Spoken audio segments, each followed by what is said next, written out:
ನೀವು ಮಾಡಿರುವಂಥ ಒಂದು ಒಳ್ಳೆಯ ಕೆಲಸಗಳು ನಿಮ್ಗೆ ತೃಪ್ತಿ ತಂದಿದೆ?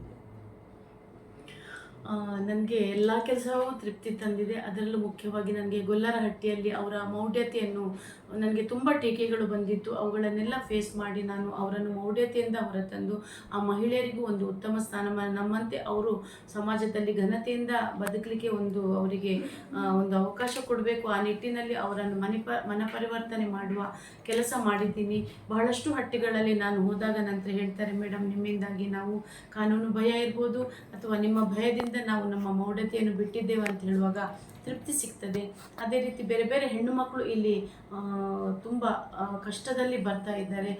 ಅವರಿಗೂ ಹೇಳಿದ್ರೆ ಮನೆಯವರ ಶೋಷಣೆ ಇರ್ಬೋದು, ಕೌಟುಂಬಿಕ ದೌರ್ಜನ್ಯ ಇರ್ಬೋದು, ಬೇರೆ ಬೇರೆ ವಿಚಾರಗಳಲ್ಲಿ ಅಥವಾ cyber crime, mobile, Facebook, Instagram ತೊಂದರೆಗೆ ಒಳಗಾಗಿ ತಮ್ಮ ತಪ್ಪಿನಿಂದ ಬಹಳಷ್ಟು ತೊಂದರೆಗಳನ್ನು ಅನುಭವಿಸ್ತಿರುವ ಹೆಣ್ಮಕ್ಳು ಬರ್ತಾರೆ. ಅದೇ ರೀತಿ ಗಂಡು ಮಕ್ಕಳು ಇಲ್ಲಿ ತುಂಬ ಸಮಸ್ಯೆಗಳನ್ನು ಹೇಳ್ಕೊಂಡು ಬರ್ತಾರೆ. ಅವರೆಲ್ಲ ಸಮಸ್ಯೆಗಳಿಗೆ ಸಾಮಾಜಿಕ ನ್ಯಾಯ ನಾನು ಕೊಟ್ಟಿದ್ದೀನಿ ಅಂತ ತೃಪ್ತಿ ಇದೆ.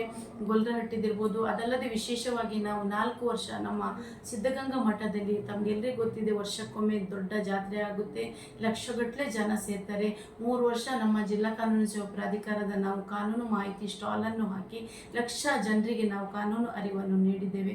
ಅದರ ಮೂಲಕವೂ ಸಹ ಜನ ತುಂಬ ಇಲ್ಲಿ ನಮ್ಮ ಕಚೇರಿಗೆ ಬಂದು ತಮ್ಮ ಸಮಸ್ಯೆಗಳನ್ನು ಕೇಳಿ ಪರಿಹಾರ ಪಡ್ಕೊಂಡಿದ್ದೇವೆ. ಈ ಎಲ್ಲ ಇದಕ್ಕೆ ನಾವು ನಮ್ಮ ತುಂಬ ಕಾನೂನು ವಿದ್ಯಾರ್ಥಿನಿಯರು, ಬೇರೆ ವಿದ್ಯಾರ್ಥಿನಿಯರು ಅಥವಾ ಸಾರ್ವಜನಿಕ ಸಾಮಾಜಿಕ ಕಳಕಳಿ ಇದ್ದವರು ನಮ್ಮಲ್ಲಿ ಅರೆಕಾಲಿಕ ಸ್ವಯಂ ಸೇವಕರಾಗಿ ಸೇರ್ಪಡೆಗೊಂಡಿದ್ದಾರೆ. ಅವರ ಮೂಲಕವೂ ಸಹ ಇವತ್ತು ಬಹಳಷ್ಟು ಪ್ರಕರಣಗಳು ನಮ್ಮಲ್ಲಿ ಬರ್ತದೆ. ಅದಲ್ಲದೆ ನಾವು ಎಲ್ಲ ಪೊಲೀಸ್ ಠಾಣೆಗಳಲ್ಲಿ ನಮ್ಮ ಕಾನೂನು ಸಹಾಯವಾಣಿಗಳ ಕೇಂದ್ರವನ್ನು ಮಾಡಿದ್ದೇವೆ. ಅಲ್ಲಿ ವಕೀಲರನ್ನು ನೇಮಕ ಮಾಡಿದ್ದೇವೆ. ಅರೆಕಾಲಿಕ ಸ್ವಯಂ ಸೇವಕರು ಇದ್ದಾರೆ. ನಮ್ಮಲ್ಲೂ ಇಲ್ಲಿ ಫ್ರಂಟ್ ಆಫೀಸ್ ಅಂತಿದೆ, ಇಲ್ಲಿಯೂ ಸಹ ಕಾನೂನು ಸಹಾಯವಾಣಿ ಇದೆ. ಅದೇ ರೀತಿ ನಮ್ಮ ನಾಲ್ಸ ರಾಷ್ಟ್ರೀಯ ಸಹಾಯವಾಣಿ 15100 ನಂಬರ್ ಇದೆ. ಅದರ ಬಗ್ಗೆಯೂ ಜನರಿಗೆ ಎಲ್ಲ ಕಡೆ ಪ್ರಚಾರ ಮಾಡ್ತೀವಿ. ಸೊ ಅವರೆಲ್ಲರ ಮೂಲಕ ನಮ್ಮ ಎಲ್ಲ ಕ್ರಿಯಾ ಚಟುವಟಿಕೆಗಳು ಉತ್ತಮವಾಗಿ ನಡೀತಾ ಇದೆ. ಹೆಚ್ಚು ತೃಪ್ತಿ ತಂದದ್ದು ಒಂದು ಗೊಲ್ಲರಹಟ್ಟಿದ್ದು ಇರ್ಬೋದು.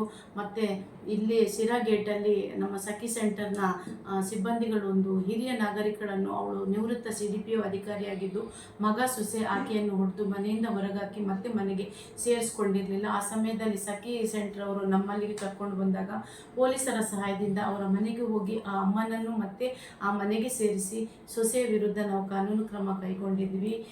ಅದೇ ರೀತಿ ಕ್ಯಾಸಂದ್ರದಲ್ಲಿ ಹೋದಾಗ ಅಲ್ಲಿಯೂ ಅಷ್ಟೇ ಮಗ ಸೊಸೆ, ಉಳಿದ ಮಕ್ಕಳೆಲ್ಲ ತನ್ನ ಸ್ವಂತ ತಾಯಿಯನ್ನು ಒಂದು ಕಸ ತುಂಬಿರುವ ಒಂದು ಕೋಣೆಯಲ್ಲಿ ಹಾಕಿದ್ರು. ಇಡೀ ಕಸ, ಆಕೆ ಸ್ವಲ್ಪ ಮಾನಸಿಕ ಅಸ್ವಸ್ಥಳಂತಿದ್ದು, ಒಬ್ಬ ಮಗನೂ ಇದ್ದ. ಸೊ ಆ ಕಸವನ್ನು ಇಮಿಡಿಯೇಟ್ ನಾವು ಆರೋಗ್ಯಾಧಿಕಾರಿಗಳಿಗೆ ಹೇಳಿಬಿಟ್ಟು 4 ಟಿಪ್ಪರ್ ಕಸವನ್ನು ಕ್ಲೀನ್ ಮಾಡಿದ್ದಲ್ಲದೆ ಆ ಅಮ್ಮನಿಗೆ ಮತ್ತೆ ತನ್ನ ಮಗನ ಮನೆಯ ಹಿಂದೆ ಇದ್ದಂಥ ಮನೆಯಲ್ಲಿ ಇರಲಿಕ್ಕೆ ನಾವು ಅವಕಾಶ ಮಾಡಿಕೊಟ್ಟಿದ್ದೀವಿ. ಮತ್ತು ಬಹಳಷ್ಟು ಇಲ್ಲಿ ನೊಂದವರು ಬರ್ತಾರೆ. ಅದಲ್ಲದೆ ಕೆಲವರು ಹಿರಿಯ ನಾಗರಿಕರು, ಹೆಚ್ಚಾಗಿ ಮಗ ಸೊಸೆ ನಮ್ಮ ಮನೆಯಿಂದ ಹೊರಗಾಕಿದ್ದಾರೆ, ಆ ಮನೆಯಲ್ಲಿ ಇರಲಿಕ್ಕೆ ಅವಕಾಶ ಮಾಡಿಕೊಡಿ ಅಂತ ಹೇಳಿದಾಗ ಅಂಥ ಮಕ್ಕಳನ್ನು ಇಲ್ಲಿ ಕರೆಸಿದಾಗ ಅವರ ಒಪ್ಪಿಗೆಯ ಮೇಲೆಗೆ ಆ ಮನೆಯನ್ನು ಬಿಡಿಸಿ ಆ ನೊಂದ ಹಿರಿಯ ನಾಗರಿಕರಿಗೆ ನಾವು ಕೊಡಿಸಿರೋ ಪ್ರಕರಣಗಳಿದೆ. ಸೊ ಇದೆಲ್ಲ ಪ್ರಕರಣಗಳು ಮನಸ್ಸಿಗೆ ತುಂಬ ತೃಪ್ತಿ ತಂದಿದೆ. ಎಲ್ಲ ಇಲಾಖೆಗಳು ತುಂಬ ಸಹಕಾರ ಕೊಟ್ಟಿದ್ದಾರೆ. ಸೊ ಜಿಲ್ಲಾಡಳಿತ ಇರ್ಬೋದು, ಕಂದಾಯ, ರೆವಿನ್ಯೂ ಇಲಾಖೆ, ಪೊಲೀಸ್ ಇಲಾಖೆ, ನಮ್ಮ ಜಿಲ್ಲಾ ಕಾನೂನು ಸೇವಾ ಪ್ರಾಧಿಕಾರದ ಎಲ್ಲ ದಿನನಿತ್ಯದ ಚಟುವಟಿಕೆಗಳಿಗೆ ಸಹಕಾರ ಕೊಟ್ಟಿದೆ. ಅದರಿಂದಾಗಿ ಅದಲ್ಲದೆ ನಮ್ಮ ಜಿಲ್ಲಾ ನ್ಯಾಯಾಂಗದ ಎಲ್ಲ ನ್ಯಾಯಾಧೀಶರುಗಳು ಸಹ ನಮ್ಮ ಜಿಲ್ಲಾ ಕಾನೂನು ಸೇವಾ ಪ್ರಾಧಿಕಾರಕ್ಕೆ ಸಂಪೂರ್ಣ ಸಹಕಾರ ಕೊಟ್ಟಿದ್ದಾರೆ. ಅವರಿಗೆಲ್ಲ ನಾನು ಕೃತಜ್ಞತೆಗಳನ್ನು ಸಲ್ಲಿಸಲಿಕ್ಕೆ ಇಷ್ಟಪಡ್ತೀನಿ. ಮೇಡಮ್, ಇನ್ನೊಂದು ಪ್ರಶ್ನೆ.